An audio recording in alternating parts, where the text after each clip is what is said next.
नमस्कार।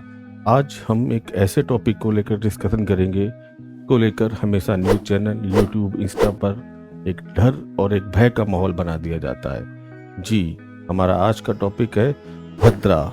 जैसे ही कोई फेस्टिवल आने वाला होता है, अचानक सभी जगह वायरल होने लगता है। यह हमें सुनने में आता है कि इस बार रक्षाबंधन पर भद्रा का साया, होली पर भद्रा का साया, अभी कुछ दिनों में करवा चौथ आने वाला है और हर जगह एक रील वायरल हो रही है, वायरल मैसेज जा रहा है कि करवा चौथ पर भी भद्रा का साया आ गया है। लेकिन ऐसा कुछ भी नहीं है। करवा चौथ पर किसी भी तरीके की भद्रा का कोई भी साया नहीं है, इसलिए आप बेधड़क बेखौफ होकर भद्रा मनाएं। आज के इस वीडियो में हम जानेंगे कि भद्रा होती क्या है, हम पर किस तरीके से इम्पैक्ट करती है और अगर हमें किसी जरूरी काम को करना ही हो तो हमें क्या करना चाहिए कि हम भद्रा के जो अशुभ प्रभाव है उनसे बच सकें। तो इस वीडियो को अंत तक देखिएगा, जिससे कि आपकी भद्रा को लेकर जितनी भी कंफ्यूजन है वो आज समाप्त हो जाएगी। सबसे पहले जानते हैं भद्रा होती क्या है। देखिए, जब भी किसी हिंदू तिथि में विष्टिकरण आ जाएगा, कहा जाता है कि भद्रा का साया आ गया। जी हाँ, विष्टिकरण। और एक हिंदू तिथि में लगभग 2 करण होते हैं और हर महीने रेगुलर बेसिस पे 8 बार भद्रा आती है। लेकिन कब आकर चली जाती है हमें पता भी नहीं चलती, बट जैसे कोई फेस्टिवल आता है तो जोर शोर से इसका प्रचार होने लगता है कि भद्रा का साया। तो अमूमन 8 बार भद्रा हर महीने आती है। अगली स्लाइड में हम देखेंगे कि भद्रा होती कितने प्रकार की है और इसका इम्पैक्ट कब हम पर होगा। तो भद्रा का जो बताया गया है निवास, वो 3 लोकों में बताया गया है। सबसे पहला जो बताया गया है पृथ्वी लोक, सेकंड स्वर्गलोक एंड थर्ड इज पाताल लोक।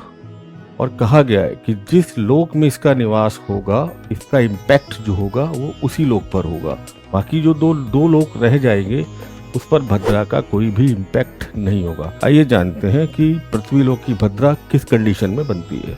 देखिए, हमारे लिए जो इम्पोर्टेंट है वो सबसे जरूरी ये पृथ्वी लोक की भद्रा है। ये किस कंडीशन में बनती है, आइए इसको देखते हैं। जब भी ट्रांजिट का मून आपका यानी गोचर का चंद्रमा कर्क राशि, सिंह राशि, कुंभ राशि और मीन राशि से होकर गुजरेगा और साथ में विष्टिकरण लगा हो, तो कहा जाएगा कि पृथ्वी लोक की भद्रा है और हम पर जो इम्पैक्ट डालेगी वो यही भद्रा डालेगी।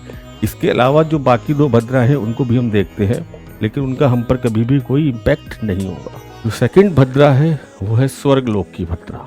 इसके लिए जो कंडीशन है वो कंडीशन ये है कि जब भी आपका ट्रांजिट का मून मेष राशि, वृषभ राशि, मिथुन राशि और वृश्चिक राशि से होकर गुजर रहा है और विष्टिकरण लगा हुआ है, तो उसे स्वर्गलोक की भद्रा का कहा जाएगा और इसका हम पर कोई भी इम्पैक्ट नहीं होगा।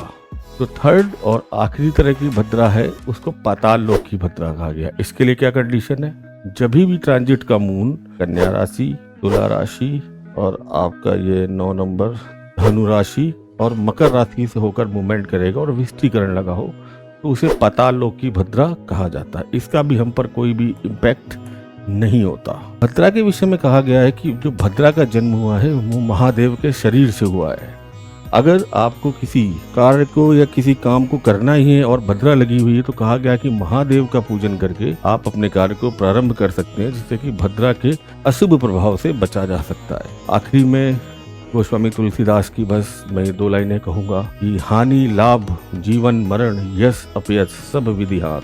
यानी जो होना है वो तो होकर ही रहेगा, बट हमारा जो मानवीय प्रयास है कि हम अपनी चीजों को और बेहतर कर सकें। तो जुड़े रहिए हमारे साथ इसी तरीके की रोचक और इंटरेस्टिंग इन्फॉर्मेशन के लिए हमारे चैनल पर। थैंक यू, धन्यवाद।